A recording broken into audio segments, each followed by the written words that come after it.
দাদা পীর কেবলাকে আপনাকে মানতেই হবে। দাদা হুজুর কেবলাকে যদি আপনি না মানেন, আপনার জানা আছে দাদা হুজুর তিনার বাড়িতে জলসা করলেন, তিনি উলিল আমর, ফাল্গুন মাসের 21, 22, 23 দাদা পীরেরই সালে সব ভুল করলেন। দাদা হুজুর না কাদা হুজুর? হ্যাঁ, দাদা হুজুর না কাদা হুজুর? তোমার জানা আছে? তুমি দাদা হুজুর না কাদা হুজুর বলে তোমার বউটা তালাক হয়ে গেল, জানা আছে কি? হ্যাঁ, তোমার জানা আছে? তুমি দাদা হুজুর না কাদা হুজুর বললে তোমার জানা আছে? তুমি দাদা হুজুর কাদা হুজুর রহস্য করার জন্য তোমার ঈমান চলে গেছে, তোমার ঈমান চলে গেল। যদি বলেন কেন?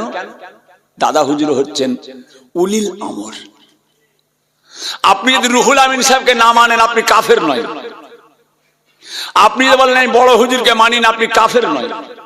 আপনি যদি বলেন ছোট হুজুর তাহের সিদ্দিকীর আব্বা ছোট হুজুর পীর কেবলা, ছোট হুজুরকে আমি মানি না, আপনি কাফের হবেন না। যখনই আপনি বলবেন আমি দাদা হুজুরকে মানি না, দাদা হুজুরকে মানি না, তখনই আপনি কাফের হবেন। কেন? তোমার দলিল আছে? নিয়ে এসো, আমি দেখিয়ে দেব। তিনি উলিল আমর, দাদা হুজুর কেবলাকে মানতেই হবে। কোরআন আল্লাহর কালাম, তোমরা আল্লাহর ইতাআত করো, তোমরা রাসূলের ইতাআত করো, উলিল আমরের অনুসরণ করো। দাদা হুজুর হচ্ছেন আমাদের উলিল আমর, জানা আছে? বড় হুজুরকে আমি মানি না, আপনি কাফের হবেন না। রুহুল আমিন সাহেবকে মানি না, আপনি কাফের হবেন না। নেসারউদ্দিন সাহেবকে মানি না, আপনি কাফের হবেন না। মইজুদ্দিন হামিদিকে মানি না, আপনি কাফের হবেন না। হালওয়াল গোলাসাদ বাবা আব্বাসীকে মানি না, আপনি কাফের হবেন না। যখনই আপনি বলবেন আমি দাদা হুজুরকে মানি না, দাদা হুজুর না কাদা হুজুর, দাদা হুজুর না কাদা হুজুর, আপনার বিবিটা তালাক হয়ে গেছে। তাম পৃথিবীর কোন আলেম যদি আমার কথাটা কেটে দিতে পারে, আমি 10 লাখ টাকা দেবো। কি বললাম? কোন বাবার বাবা কোন আলেম যদি আমার এই কথাটা কেটে দিতে পারে, দাদা হুজুর না কাদা হুজুর রহস্য করে বললে, তোমার বিবিটা তালাক হয়ে যাবে। আমার ফতোয়াটা, এই কথাটা যদি কোনো মৌলী সাহেব কেটে দিতে পারে, 10 লক্ষ টাকা দেবো। মাইক বলছে, রেকর্ড হচ্ছে, 10 লাখ টাকা দেবো। কেন? দাদা হুজুর উলিল আমর। কোরআন, কোরআনের একটা আলিফ, কোরআনের একটা আলিফ যদি কেউ ইনকার করে, কাফের হবে। কেন? জালিকাল কিতাবু লা রাইবা ফি। কোরআন কার কিতাব? একচি জোরে বলো, একচিরা জোরে বলো না। কোরআন শরীফ কার কিতাব? আল্লাহ পাক। কার কিতাব? আল্লাহ পাক। বলেন আল্লাহ पाक। हाँ अल्लाह पाक, अल्लाह पाक है, पाक और बेअयब है, उस जैसा और कोई नहीं, वो हमेशा ही है और हमेशा ही रहेगा। अल्लाह एक है, पाक और बेअयब है। अल्लाह पाक, अल्लाह पाक। কথা বুঝেছো কচি? সোনার চাঁদ, সোনার মানিক, দাদা পীর কেবলার ইসালে সওয়াব। ওয়াজ করছে কে? বসিরহাট মাওলানা বাগ। কি সুন্দর ওয়াজ! ওই টিনের আটচালা, মেজে হুজুর কেবলা যেখানে বসতেন তার পাশে একটা বড় টিনের আটচালা আছে। ওই টিনের আটচালার মাঝখানে আল্লামা রুহুল আমিন সাহেব ওয়াজ করছেন। দাদা হুজুর তখন হায়াতে আছে, তখন ফুরফুরার পীর আবু বাকার জীবিত। তাহের হুজুরকে দেখে দাদা হুজুরকে মাপতে যাবেন না। তাহের হুজুর ভুল করেছে মানে দাদা হুজুর ভুল করেছে। কোন ভাইজান কি বলছে, কোন নাতিজান কি বলছে, কোন পুতাজান কি বলছে, আজকে মোবাইলে খুললেই ফুরফুরার এক একটা হুজুরদের এক এক রকম কথা আপনি শুনতে পাচ্ছেন, আপনার মনটা খারাপ হয়ে যাচ্ছে। হুজুররা এসে কি বলছে? আপনি কি তাদেরকে দেখে দাদা হুজুরের ভক্ত হয়েছেন? কোন ভাইজান কি করছে, কোন নাতিজান কি করছে, কোন পুতাজান করছে, ওটা দলিল মানি না। আমি দাদা পীরকে মানি, তিনি আমার উলিল আমর। আমি ফুরফুরা শরীফের ভক্ত হয়েছি দাদা হুজুরকে দেখে, তাহের হুজুরকে দেখে নয়। আমি ফুরফুরার ভক্ত হয়েছি অন্য ভাইজানদেরকে, কোন নাতিজান পুতাজান ভাগনাজানকে দেখে নয়। আমি দাদা হুজুরকে দেখে, তিনাকে দেখে ভক্ত হয়েছি, মুরিদ হয়েছি। তিনি আমার উলিল আমর। কথা বুঝেছো কচি? হ্যাঁ, খুব সাবধান। যাক, কি হলো? ওয়াজ হচ্ছে, আল্লামা রুহুল আমিন সাহেব ওয়াজ করছেন। মাওলানা বাগ, ছেলে খেলা কথা, যে এত কিতাব তৈরি করেছে, আঁকড়ে ধরতে পারবেন না। এইভাবে আঁকড়ে ধরতে পারবেন না। আল্লামা হুজুরের কিতাব এইভাবে আঁকড়ে ধরতে পারবেন না। তিনি ভুল করে গেল না, তিনি ভুল করে গেল। আজকে তিনাকে ভুল বলছো না। জুম্মার নামাজ 2 রাকাত পড়লেও হয়ে যায়, জুম্মার নামাজ 2 রাকাত পড়লেও হয়ে যায়, হক আদায় হয়ে যায়। তাহলে উনি বুঝতেন না? উনার তাহলে ব্রেনটা কাঁধে ছিল, মাথায় ছিল না। রুহুল আমিন সাহেবের মাথাটাই ব্রেন ছিল না, কাঁধে ছিল, ঘাড়ে ছিল। উনি কি বললেন? জুম্মার দিন 2 রাকাত তাহিয়াতুল উযু পড়ো, 2 রাকাত দখলুল মসজিদ পড়ো, 4 রাকাত কাবলাল জুমা পড়ো, 2 রাকাত জুম্মা পড়ো, 4 রাকাত বাদাল জুমা পড়ো, 4 রাকাত আখির জোহর পড়ো, 2 রাকাত ওয়াক্তে সুন্নাত পড়ো, 2 রাকাত নফল পড়ো। আল্লামা রুহুল আমিন বলছে, জিনার কিতাব আঁকড়ে ধরতে পারবে না। তুমি একটা বাংলা চটি বই পড়ে তার সঙ্গে পাল্লা দিচ্ছ? হ্যাঁ, বাংলা চটি বই পড়ে তার সঙ্গে পাল্লা দিচ্ছ? এগুলো বেদাত। নাউজুবিল্লাহ। ভাইরা আমার, দোস্ত আমার,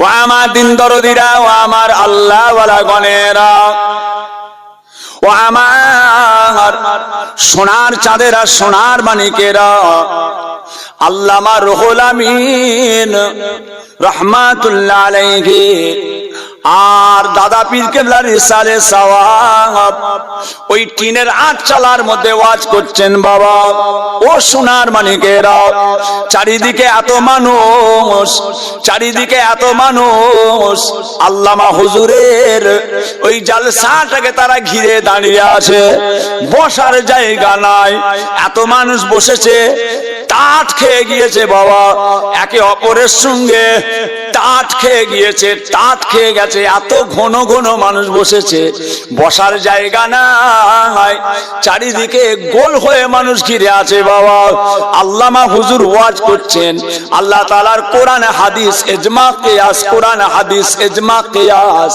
আল্লাহ তাআলার শরীয়তের বিধান, আল্লাহ তাআলার কোরআন কলেজার খুন পানি করে আল্লামা হুজুর ওয়াজ করছেন। বাবা ও সোনার চাঁদেরা, সোনার মানিকেরা, ওই জলসার মাজলিসের এক কোণে, এক কোণে, এক কোণে মুজাদ্দেদে জামান দাঁড়িয়ে আছে, দাদা হুজুর কেবলা দাঁড়িয়ে আছেন। আল্লামা হুজুর ওয়াজ করছেন বসে বসে, দাদা হুজুর কেবলা অনেক কোণে চুপ করে দাঁড়িয়ে আল্লামা হুজুরের ওয়াজ গুলো শুনছেন। এমন সময় রুহুল আমিন সাহেব রাহমাতুল্লাহ আলাইহির নজরটা পড়ে গেল, আমার পীর দাঁড়িয়ে আছে, আমি বসে আছি, আমার পীর দাঁড়িয়ে আছে, আমি বসে আছি, কতই না বিয়াদবি হয়ে যাবে।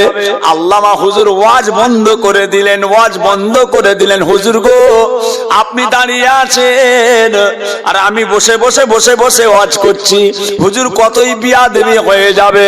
হুজুর আমার বিয়াদবি হয়ে গেল, আপনি দাঁড়িয়ে আছেন, আমি বসে আছি, আপনি দাঁড়িয়ে আছেন, আমি বসে আছি। মুজাদ্দেদে জামান দাদা পীর কেবলা রাহমাতুল্লাহ আলাইহি ওই সময় বলেছিলেন, বাবা রুহুল আমিন, ও বাবা রুহুল আমিন, আমি আবু বকর তোমার ওয়াজ শুনে দাঁড়াই না, আমি তোমার ওয়াজ শুনে দাঁড়াই না, কেন না আমার আল্লাহ আমাকে দেখাচ্ছেন, আমার আল্লাহ আমাকে দেখাচ্ছেন, তুমি ওয়াজ করছো, তোমার ওয়াজের মাজলিসে স্বয়ং আল্লাহর রাসূল এসে হাজির হয়ে গিয়েছে। আরো জোরে বলেন নারে তাকবীর। জলসার মাহফিল গুলো যদি কাজে না লাগতো, দাদা হুজুর তৈরি করতেন? আপনার বাপ দাদা নানা চাচা তাদের সবরসানি গুলো যদি দরকার না হতো, তাহলে ইনারা করতেন? কথা বুঝেছেন কচি? হিংসা, একটা কিছু তো করতে হবে, নতুন কিছু আবিষ্কার করে দেখাতে হবে। তোমার মধ্যে এই জিনিসটা এলো কেন? এগুলো তারা ভালো জিনিস, এগুলো তো ভালো জিনিস, সবরসানি, দোয়া খায়, রিসালে সওয়াব, এগুলো তো ভালো জিনিস। কবরে গাছ, খাজুর পাতা পুঁতে দেওয়া। আপনাদের এখানে কবরে খাজুর পাতা পুঁতে না, কাঁচা ডাল দেন না? দেবেন, এটা সুন্নাত, এটা সুন্নাত। কবরে কাঁচা ডাল পুঁতা সুন্নাত, আল্লাহ রাসূল পুঁতেছেন। আমি সেদিন হাওড়া জেলায় এক জায়গায় জলসায় গেলাম, দেখি কবরের উপরে খাজুর পাতা নেই। আমাকে নিয়ে গেছে দোয়া খায়ের জন্য, বলে হুজুর একটু কবরটা জিয়ারত করে দেন। কবর জিয়ারত করতে যেয়ে দেখি কবরের উপরে খাজুর পাতা, কাঁচা ডাল নেই। আমি কইছি তোমাদের এখানে কাঁচা ডাল নেই না, তোমরা কাঁচা ডাল পোঁতো না কবরে? বলে হুজুর আমাদের মুফতি সাহেব বলেছে দেওয়ার দরকার নেই। এক মুফতি, কেন কেন দেওয়ার দরকার নেই? বলে রসুল পাক দেখেছিলেন কবরে আযাব হচ্ছে, রাসূলুল্লাহ দিয়েছেন। আমরা কি দেখতে পাচ্ছি আযাব হচ্ছে, দেবো কেন? নবী দেখেছেন, নবী দিয়েছে, আমরা তো দেখিনি, আমরা কি করতে দেবো? দেখেছেন? আরে রসুল পাকের দেওয়াটা তো আমাদের সুন্নাত। হ্যাঁ, মান তামাসসাকা বিসুন্নতি ইনদা ফাসাদি উম্মতি ফালাহু আজরু মিয়াতা শাহিদিন। আল্লাহর নবী বলেন, আয় আমার উম্মত উম্মতি গণেরা, আমি রাসূল পাক সাল্লাল্লাহু আলাইহি ওয়াসাল্লাম তোমাদেরকে জানিয়ে গেলাম আমি রাসূলুল্লাহ আমার একটা সুন্নাতকে যদি তোমরা মজবুত করে ধরে থাকতে পারো, আমার একটা সুন্নাতকে যদি তোমরা মজবুত করে ধরে থাকতে পারো, আমার আল্লাহ পাক তোমাদের আমল নামাতে 100টা শহীদের সওয়াব দান করে দেন। কবরে কাঁচা ডাল পোঁতা সুন্নাত। যে আমাদের ফুরফুরা শরীফেও আমরা পুঁতি, আমার হুজুর কেবলাদের, আমার আম্মা জানের বড় ভাইজান আল্লামা পীর সাইফুদ্দিন সিদ্দিকী সাহেব, মুফতি আজম বাংলা আসাম মেজো হুজুর পীর কেবলার কবরে, দাদা হুজুরের কবরে, আব্বাজান ছোট হুজুর কেবলার কবরে আমরা খাজুর পাতা পুঁতি, কাঁচা ডাল পুঁতি। কেন? কাঁচা ডাল আল্লাহর তাসবিহ পড়বে, আল্লাহর তাসবিহ পড়বে। কবরস্থানের গাছ কাটা নিষেধ কেন? কবরের গাছ কাটা যাবে না। কবরস্থানগুলোর গাছগুলোকে কেটে কবরস্থানটাকে মরুভূমি করে দিও না। এই যেমন মরুভূমি সাদা হয়ে গেছে, কবরস্থানগুলোকে মরুভূমি করে দেওয়া যাবে না।